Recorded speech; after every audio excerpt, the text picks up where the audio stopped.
Planète J'aime lire présente Le Père Noël n'a plus d'unité. Un roman écrit par Josué Guébaud et illustré par Fabi Pen.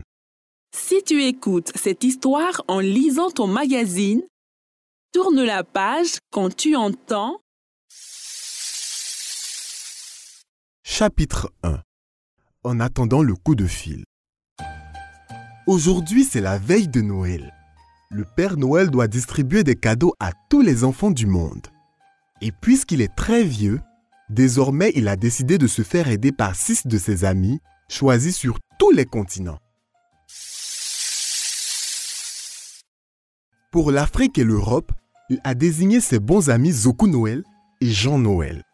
Quant à l'Amérique et l'Asie, il y a délégué ses copains Santa Claus et Lee Noël. En Antarctique et en Océanie, il a laissé le soin à ses fidèles compagnons Ice Noël et Poua Noël d'offrir les cadeaux en son nom. Depuis que le Père Noël leur a confié cette mission, il n'a jamais eu à se plaindre d'eux. Ils font très bien leur travail. Il n'y a qu'Ice Noël qui s'ennuie. Son continent, l'Antarctique, est presque inhabité. Il y fait tellement froid que peu de personnes veulent y résider. Ainsi, il n'y trouve pratiquement pas d'enfants à qui offrir des cadeaux. Ses collègues, eux, s'impatientent.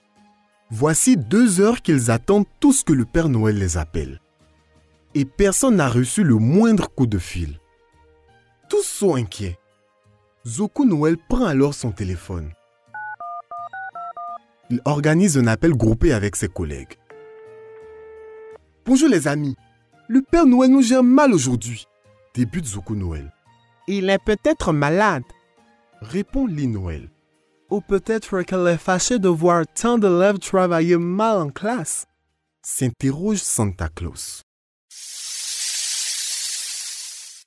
Pourquoi hésite-t-il à appeler, lui qui d'habitude respecte sa parole? Interroge Zoku Noël. Moi, je pense qu'il a peut-être oublié de programmer son réveil. Il doit dormir. Répond Ice Noël. Et s'il était malade? Demande Poua Noël.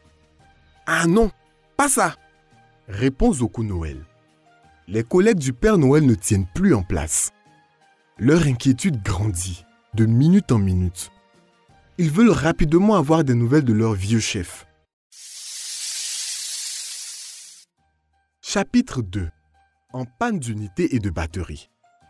En réalité, le Père Noël n'a plus d'unité. Il ne peut donc plus ni appeler, ni envoyer de messages. Or, s'il n'appelle, ni n'envoie de messages, aucun enfant du monde ne recevra le moindre cadeau. La situation est grave, très grave. Le Père Noël doit donc vite mettre des unités dans son téléphone. Il court chez un premier vendeur d'unités. Mais celui-ci est absent. Il va ensuite chez le deuxième. Mais ce dernier, non plus, n'est pas à son poste. Chez un troisième commerçant, la chance lui sourit. Salut, cher ami. Pourrais-tu recharger mon téléphone en unité? Interroge le Père Noël. Bien sûr, cher Père Noël. Répond le commerçant. Une fois les unités achetées, le Père Noël veut composer le numéro de ses amis, mais malheur. Son téléphone ne s'allume plus.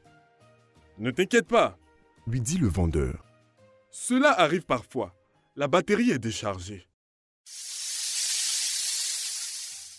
Voici une prise au courant et un chargeur de téléphone. Branche ton téléphone pendant 10 minutes, cher Père Noël. Il va se remettre en marche. Ajoute le vendeur. Le vieil homme obéit. Mais pendant ce temps, ses compagnons tentent en vain de le joindre. Poua Noël d'Océanie, qui essaye de le contacter, entend au bout du fil. Votre correspondant ne peut être joint. Veuillez rappeler ultérieurement.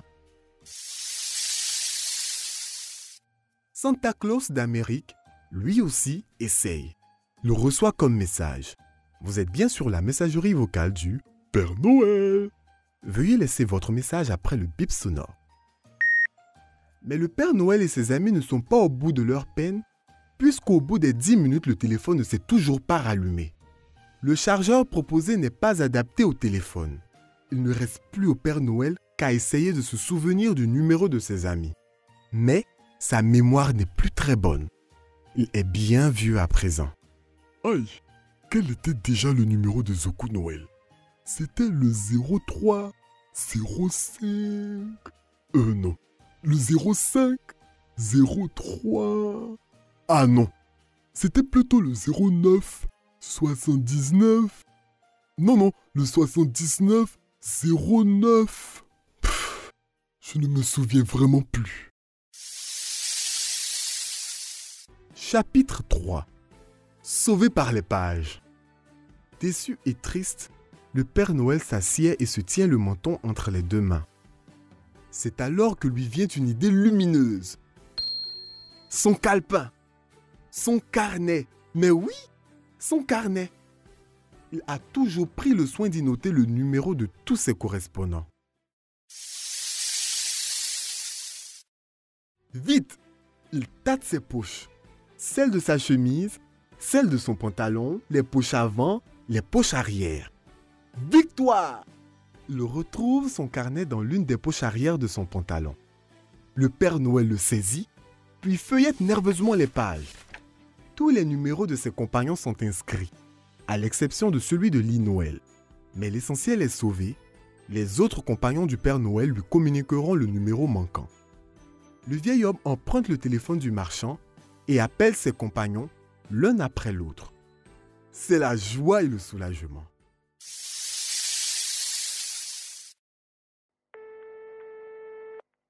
Allô, Zoku Noël, comment vas-tu? C'est moi le vieux père. Je t'appelle d'un téléphone emprunté, car je n'avais pas d'unité.